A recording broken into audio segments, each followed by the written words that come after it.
Hello student, welcome to my YouTube channel. Today we shall read Flamingo chapter. The last lesson is written by Alfonso Daudet. Alfonso Daudet is especially famous for French novelist and short story. His time was 1840 to 1897. Okay, let me see what is the main theme of this chapter. Actually, main theme of this chapter is based on France and Persia War, which was held on between 1870 to 1871. Okay, in which story we found that France was defeated by Persia. Persia then consisted of what? Now are the nation of Germany. Actually, in this story we found that two districts of France, Alsace and Lorraine, have passed into Persian hands. Okay, and that time Berlin, which is the capital of Germany, okay, has ordered to teach only German language on the place of French language in the school of Alsace and Lorraine.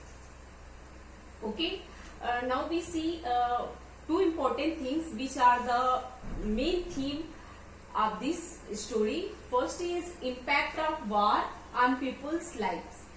It means जो ये war होता है इसका people की life पे क्या impact पड़ता है, क्या इफेक्ट पड़ता है, पीपल इससे कितना ज्यादा, मतलब हम सब कितना ज्यादा इससे डिस्टर्ब होते हैं, पैनिक होते हैं. And second thing is importance of our own language और लिंग्विस्टिक आइडेंटिटी. ओके, मतलब जो वार होता है उसका हमारी ओन लैंग्वेज पे, जो हमारी ओन लैंग्वेज है उस पर क्या उसका इफेक्ट पड़ता है, या फिर हमारी जो लिंग्विस्टिक आइडेंटिटी होती है उससे किस तरह से वो डिस्टर्ब होती है, किस तरह से ट्रेवल करती है. तो लेट मी सी, देखते हैं कि जैसे फॉर एग्जांपल कि हम अगर पंजाब से बिलोंग करते हैं तो हमारी जो मदर टंग ओन लैंग्वेज होगी वो पंजाबी होगी. ओके, तो और अगर हम बंगाल से करते हैं तो हमारी ओन लैंग्वेज वहां पे क्या होगी, बंगाली होगी. तो जब वो हमारी लिंग्विस्टिक आइडेंटिटी होती है, क्यों होती है, क्योंकि बिकॉज ऑफ वो हमारे चाइल्डहुड से हम सारी चीजों को आइडेंटिफाई सेम लैंग्वेज में करते हैं. सब जो भी चीजें हम देखते हैं समझते हैं वो हमारे लिए बहुत इजी होता है. और सडनली अगर हमसे कह दिया जाए कि नहीं, आपको इस लैंग्वेज को छोड़ के और अदर लैंग्वेज में आपको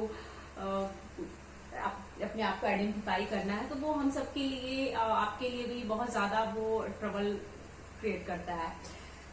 late me see, there are two main characters in this story. First is Mr. Hamel.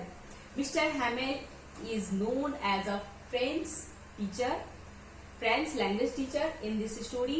And secondly is Franz, a little boy whose name is Franz, who is studying in Mr. Hamel school. Okay. Now we start the story. Okay, Franz, who are little boy, started for school, and that morning he thinks he was late and he will be scolded by his teacher. And actually जो इसके teacher होते हैं वो उसको as a homework participle दिए रहते हैं. तो वो सोचता है कि when he reached his school, Mr. Hamel will ask him about the participle, but he did not know the first word of about the participle. तो वो ये सारी चीजें सोचते हुए स्कूल की तरफ मतलब अपने ऑन द वे चल रहा है.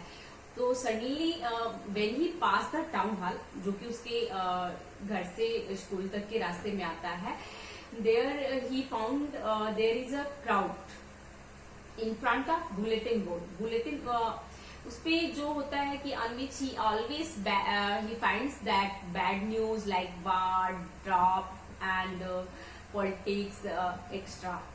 ठीक है, तो चूंकि he is getting late, so वो रुकता नहीं है वहां पे और वो तेजी से स्कूल की तरफ चला जाता है. एज वेल एज वो स्कूल जैसे ही पहुंचता है, he notice that there is calm quiet like Sunday morning. Usually वो होता नहीं है क्योंकि उसके स्कूल में बहुत सारा शोर होता रहता है, बच्चे इधर उधर खेलते रहते हैं, पढ़ाई कर रहते हैं, बहुत सारी नॉइज होती है. बट उस डे पे वो फील करता है कि समथिंग इज रॉन्ग, और समथिंग इज चेंज, बट फिर भी वो अपनी क्लास की तरफ चला जाता है।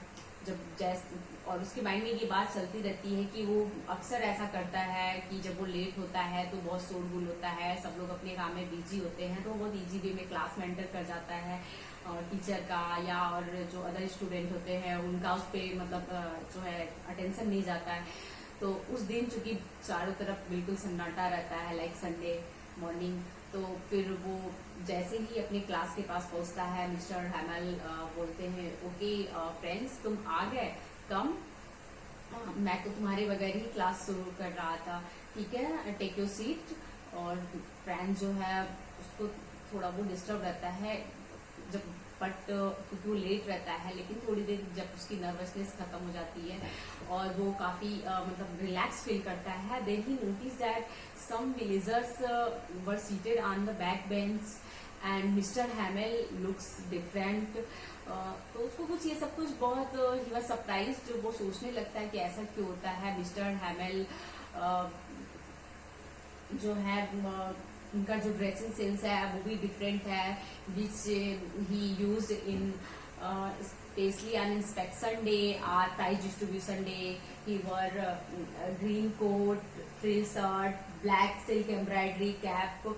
तो ये सब उसको बहुत आश्चर्य होता है, क्योंकि ये सारी चीजें मिस्टर हैमल जो है या तो इंस्पेक्शन डे पे पहनते हैं या तो प्राइज डिस्ट्रीब्यूशन के दिन, बट ऐसा क्यों है। और विलेजर्स भी बैक बेंच पे बैठे हुए हैं। तो अभी वो ये सब कुछ सोच ही रहा था, इन सारी चीजों को मतलब ज्वाइन करने की कोशिश कर रहा था, तभी मिस्टर हैमल कहते हैं कि this is the last class of French language. अब सडनली वो एकदम से शॉक हो जाता है, अब उसको समझ में आता है, वो सारी चीजों को अब ज्वाइन कर पाता है कि ओ दैट्स वाई कि विलेजर्स जो हैं बैठे हुए हैं बैक बेंच में, मिस्टर हैमल जो है उनका जो ड्रेसअप है वो इंस्पेक्शन और प्राइज डिस्ट्रीब्यूशन की तरह है, और ये क्लास में इस वजह से इतना ज्यादा सन्नाटा है। तो ही फील्स रिग्रेट बिकॉज वो कभी भी अपनी फ्रेंच लैंग्वेज को या अपनी क्लास को इतना मतलब इम्पोर्टेंस नहीं दिया रहता है, वो हमेशा उसे ग्रांटेड करता रहता है। He never give importance of the French language. तो उसे बहुत फील होता है कि वो मैंने ये क्या कर दिया, मैंने तो कभी भी अपनी क्लास को बहुत ज़्यादा इम्पोर्टेंस दी ही नहीं, मैं बिल्कुल भी ध्यान नहीं देता था। और today he was notice that कि आज जो कुछ भी मिस्टर हैमल उसे पढ़ा रहे हैं वो सब उसे समझ में आ रहा है, वो सब कुछ वो गेन कर रहा है कि ये क्या हो रहा है। वो मतलब एकदम से सरप्राइज है कि आज जो कुछ भी मिस्टर हैमल, जो कि उसे बहुत स्ट्रिक्ट टीचर लगते हैं और वो उनकी क्लास नहीं अटेंड करता है, आज उनकी सारी बातें मुझे समझ में आ रही है, मतलब सब कुछ वो गेन कर रहा है। वो फील करता है कि this class is the best class of mister हैमल, उसे सब कुछ समझ में आ रहा होता है। तभी सडनली वो लिसन की chirping of birds like pigeon and thinks that what could animal or birds be slapped through the Germany। उसको ये लगता है क्या जर्मनी के द्वारा ये जो एनिमल हैं, बर्ड्स हैं, ये भी स्लैप किए जाएंगे। सडनली ऐसा होता यूजुअली ऐसा होता नहीं है, क्योंकि जब भी कोई कंट्री किसी को कैप्चर करती है तो वहाँ पे वो मतलब सब कुछ जैसे वो अपनी लैंग्वेज में पढ़ाती है, आप जो कुछ भी चाहे वो अपने अकॉर्डिंग करा सकती है। बट चूंकि जो एनिमल्स होते हैं, बर्ड्स होते हैं, वो इससे बहुत अवे होते हैं, उनको जो है क्या बोलते हैं मतलब कोई भी स्लैप नहीं कर सकता है, ठीक है। तो मतलब काफी मतलब उस दिन क्लास बहुत उसको इंटरेस्टिंग लगता है, और सडनली जो है मतलब मिस्टर हैमल जो है उससे मतलब क्वेश्चन पूछते हैं जो कि उन्होंने होमवर्क में दिया था। तो फ्रेंड्स बिल्कुल भी उस पर अटेंशन नहीं दिया होता है, उस know the first word of participle. वो बिल्कुल सरप्राइज हो जाता है, स्टैंड हो जाता है और एकदम साइलेंट होता है। Then mister Hamel said to him, I won't scold you because I know you feel very bad। आप पहले ही तुम महसूस कर रहे हो बहुत दुखी, so आज मैं तुम्हें डांटूंगा नहीं। और बिल्कुल भी जो है फ्रेंड जो है एकदम से शांत पड़ा हुआ है, उसे बहुत ज्यादा मतलब अनकंफर्ट लगता है, बहुत दुखी भी होता है, वो रिग्रेट फील करता है, क्योंकि he never give attention the importance of his language. उसने बहुत कभी भी ध्यान नहीं दिया था। तो ये सब चीज़ें उसे बहुत ज़्यादा मतलब डिस्टर्ब करती है। तभी मिस्टर हैमल जो है उससे कहते हैं कि इसमें सिर्फ तुम्हारा मिस्टेक नहीं है, it was my mistake also and your parents mistake also, because जब भी मैं फिशिंग के लिए जाता था तो तुम लोगों की छुट्टियां कर देता था, या फिर कभी कभी मैं तुम लोगों से वाटरिंग जैसे पौधों में पानी वगैरह डलवाता रहता था। तो ये मेरी भी मिस्टेक है कि मैंने तुम लोगों को ध्यान नहीं दिया इस सब चीज़ों पे, और तुम्हारे पेरेंट्स की भी इसमें मिस्टेक है, क्योंकि वो भी चाहते थे कि तुम लोग फार्म में मिल में वर्क करो जिससे कि कुछ पैसे और ज़्यादा गेन हो सके। तो ये सारी चीज़ें हैं लिटिल फ्रेंड जिसकी वजह से तुम नहीं सीख पाए। बट डोंट माइंड, क्योंकि मतलब वो बोलते हैं कि कल से जो है आपकी नेक्स्ट क्लास होगी, नेक्स्ट मतलब न्यू टीचर होंगे। तो चूंकि मिस्टर हैमल जो है वो बहुत ज़्यादा फील करते हैं अपनी लैंग्वेज से, बहुत ज़्यादा अटैचमेंट फील करते हैं। तो वो एक चीज़ मतलब एट लास्ट वो कहते हैं कि we love France, we love France, it means long live France. ठीक है, वो ऐसा इसलिए कहते हैं कि क्योंकि जो मिस्टर हैमल होते हैं फील्स दैट कि French is a best language, French is a beautiful cherished language and most logical language than the other language. ऐसा ये नहीं है इसका मतलब कि जो अदर लैंग्वेज होती है वो लॉजिकल नहीं होती है, बट एक्चुअली जो मिस्टर हैमल है उनका फ्रेंच लैंग्वेज के प्रति अटैचमेंट बहुत ज्यादा है, इसलिए वो कहते हैं कि it is the most logical language. Okay, और कहते हैं कि अब now your class is dismiss and you may go now.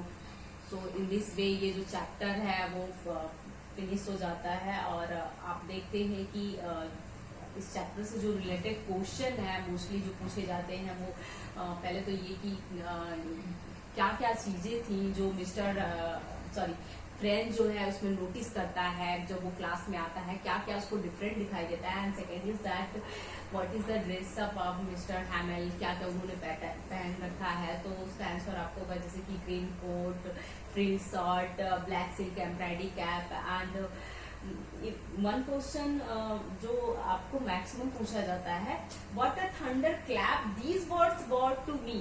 It means ये जो थंडर क्लैप इट मीन्स कि अचानक से फ्रेंच को ये लगता है कि उसके ऊपर तो बिजली गिर गई, बिजली गिर गई इन द सेंस क्योंकि सडनली ये एक ऑर्डर आ गया है बर्लिन से कि अब आपको फ्रेंच लैंग्वेज की जगह पे जर्मन लैंग्वेज पढ़ना है।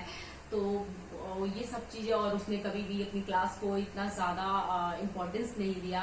तो दैट्स वाई यू से कि ये जो है थंडर क्लैप है।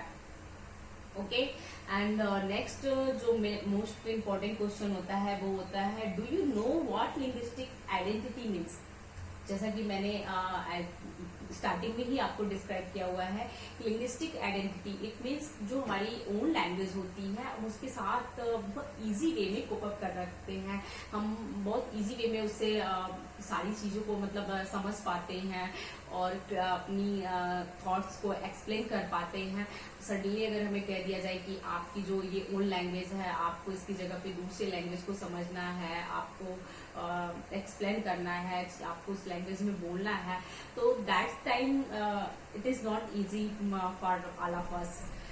तो that's why it is the linguistic identity जो है बहुत डिफरेंट, मतलब बहुत ज्यादा ट्रबल उस टाइम पे फील होता है।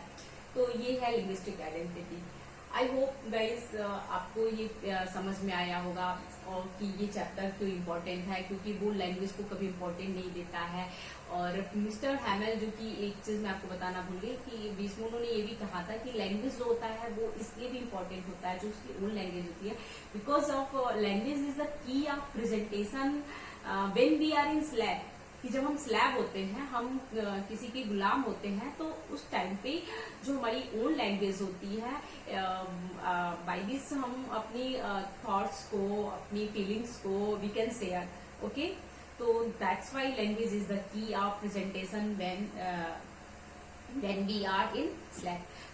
So guys, I hope you like this video. If you like, please don't forget like, share and subscribe. Keep watching, keep learning. Thank you.